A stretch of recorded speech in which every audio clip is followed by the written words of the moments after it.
Thanks, Chair. I'm just keen to know whether you guys have any visibility or interest or formal connection with the Commonwealth Properties Asset Divestment Program. Has that come up so far today? No, that hasn't come up so far today. So there's 40 properties due to be sold in the first tranche, and I'm just interested in what affordable housing outcomes are being guaranteed as part of that initiative. Okay, so the Department of Social Services is no longer represented on the governance arrangements for that committee. That's done between, as I recall, the Department of Finance and the Department of Treasury. Okay. And there may be some others involved, Senator, but it's been a while since I've looked at it. All right. When you say no longer represented, that makes it sound as though you were for a period of time? It's associated with the supply responsibilities. I can remember having some interesting run-ins on those before. So there was ambiguity as to whether supply rested with DSS or Treasury. We've had this conversation before. We have had this conversation before. So how are we to ensure that affordable housing outcomes are guaranteed as part of that divestment initiative? Which is not necessarily a bad idea, but how can we make sure we've got a housing crisis, we've got extraordinary rental stress, 100,000 homeless people, and quite a lot of Commonwealth properties being divested? What housing affordability outcomes will we see? So, Senator, as Mr Riley said, Commonwealth property matters rest with the Department of Finance, but that's not at all to say that we don't and we won't continue to have discussions with the Department of Treasury or the Department of Finance about trying to pursue good housing affordability outcomes. Discussions over a cup of coffee, or in what forum or what mechanism will those discussions There is no be? formal forum. Do either Departments of Finance or Treasury have housing affordability or homelessness units within them?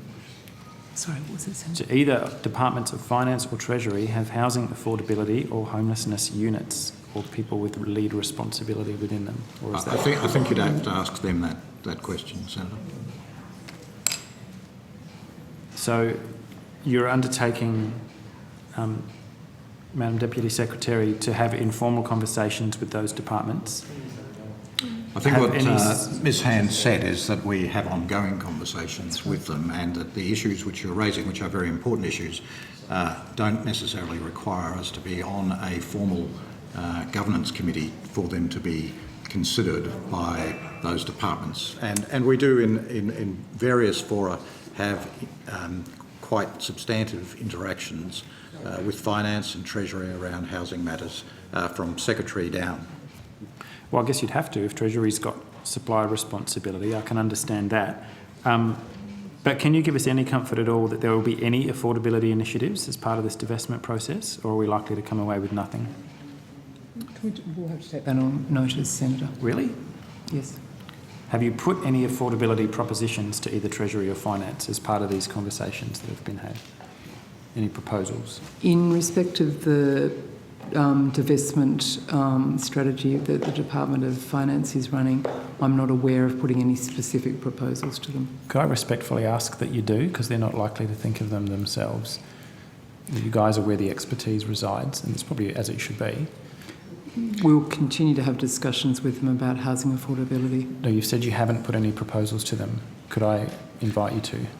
Senator, thank you. Yes, we will raise those issues with our colleague departments and we will share with them our understanding of your interest in this area and seek from them any information they wish to provide us that we can return to you through this Estimates Committee question on notice process. Appreciate that. But I'm not promising that we'll do it within the deadline. It will be dependent on what they tell us. Yeah, I guess it's been taken out of your hands. And I'm not claiming any special interest in this. I understand that you have an interest in it. Many people have an interest in it. There's a huge possibility or opportunity here. I've got a couple of other quick issues, which again you might have already put on the public record. The number of students housed under NRAS incentives as a proportion of the whole, is that an easy number to get your hands on?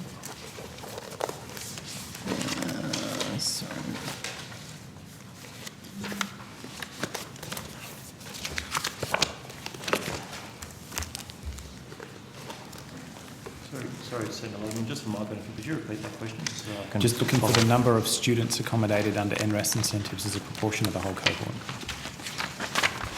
Senator, the most recent figures I have are for September 2014. At that time, there were 3,652 allocated incentives in respect of purpose student accommodation, Yep. of which 1,812 are occupied by international students, which happens to be 50%. Okay, great. What's that as a proportion of? And maybe let's just be clear. Sorry, before I move on, of the 3,652, is that since the NRAS scheme started? Is that since the NRAS scheme started? Is that the total? That are dwellings that have been delivered into the scheme, so they've been completed and tenanted. Yeah, great. Thank you.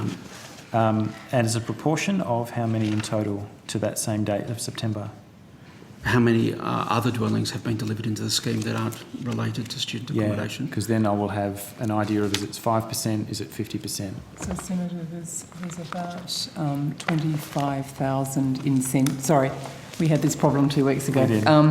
There's about 25,000 incentives that have been delivered and 13,000 to come. So the 3,652 is 3,652 out of the 25,000.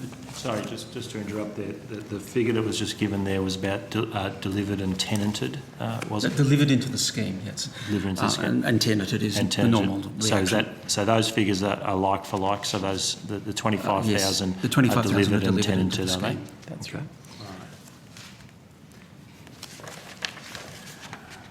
So I make that just a little under 14% of the overall scheme. That would be about 14% is for the foreign students. 3,600 dwellings that are allocated to universities would be slightly less than 10% of the total allocations, including those that aren't delivered to the scheme. Yeah. And of that, roughly 50%, or maybe even exactly 50% are foreign students.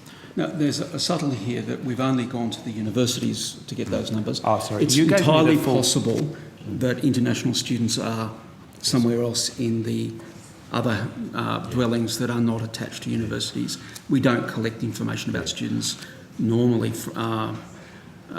as part of the NRAS processing. It's just with the 13 dwellings or 13 complexes that are related to universities. We do The important nuance here is, as I said, that these are the approved participants that are themselves universities. Yep. There are other approved participants that are in close proximity to universities and are very likely to have students in them.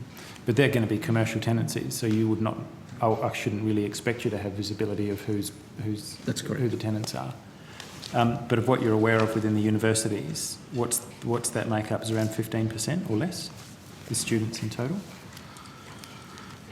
What I'm trying to get to is I'll have to get my calculator. it's being out, treated. Senator. Yeah, thank I you. think it's about 7%. 7. I think. It's being treated in some quarters of the media as a catastrophe that's overwhelmed the scheme, that it's been overrun, God forbid, with foreign students. And of the ones that you can identify, it's running at about 7%, i.e. 93% otherwise. That's right. That's right. Isn't that interesting, the kind of impressions you can make if you own a whole pile of newspapers? Sorry, Senator, you're correct. It's about... 93%, we don't know how many of them are, as you said, that 93%, we don't know. Well, some of those haven't even been delivered from what you've said. I was trying to stick to ones that had been delivered. Sorry, Senator, I should have got my calculator out earlier. You're right, it is about 15% of those that are delivered at the moment. Yeah, so 85% non-scandal. Just coming back really quickly to homelessness. You'll need to wrap it up. Yeah, this is my last one. During 2013-14, about 250,000 people were supported by homelessness services, but my understanding, correct me if this is wrong, is about 400 people are turned away every day. That's the sort of measure of unmet need, if you like. These are people who are likely to have nowhere to go. Is it government policy, again to you, Senator Fierravanti-Wells, if you could, to reduce that number, and if so, by how much?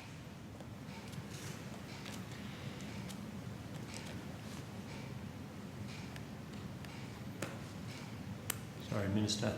Oh, sorry, I'm sorry. Could you just repeat the Oh, question? beg your pardon. Yeah, that was to you. Minister, during 2013-14, slightly more than 250,000 people were supported by homelessness services, and the turnaway rate from the agencies are around 400 people per day. Is it government policy to reduce the number of turnaways from crisis centres and homeless shelters? And if so, by how much are you hoping to reduce the turnaway rate? Well, I'll take that on notice, Senator Ludlam. I'm not. I guess the precise number you might not have at your desk. I don't, and I'd also like you quoted some figures, and perhaps it's appropriate for those to have a look at the figures that you've used, and then come back to you. All right. I think though it'd be a bit perplexed if you needed to take on notice. Is it government policy to reduce the number of people being turned away from homelessness shelters? Well. The premise of your question is people being turned away from homelessness shelters. Yeah. I said that I would take the matter on notice, and we will do so. I'm not. No, sorry, Chair. This is actually quite important. Well, I it is understand important, but I've given you a fair bit more time. You'd want to validate the numbers, but is it government policy that the numbers of people being refused help at homelessness shelters would go down under this government? Is it your policy that that number should reduce? Senator Ludlam, this is not my direct area of responsibility. I'm happy to, validate the question in terms of the statistics that you use, and I will take the matter on notice and ensure that you get an appropriate response to your question. I'm not able to answer it at this point. That's a worry. All right. Thanks, Chair. Thank you. Well, Senator Ludlam, can I just take issue with that? I'm not directly responsible. I'm happy to take on notice. You've made a set of assertions, and I'm happy to take that matter on notice and provide you with a comprehensive response. I would have thought you would have been happy with that. Just a simple yes would have been better, but we'll leave it there. Thank you, Chair. Thank you.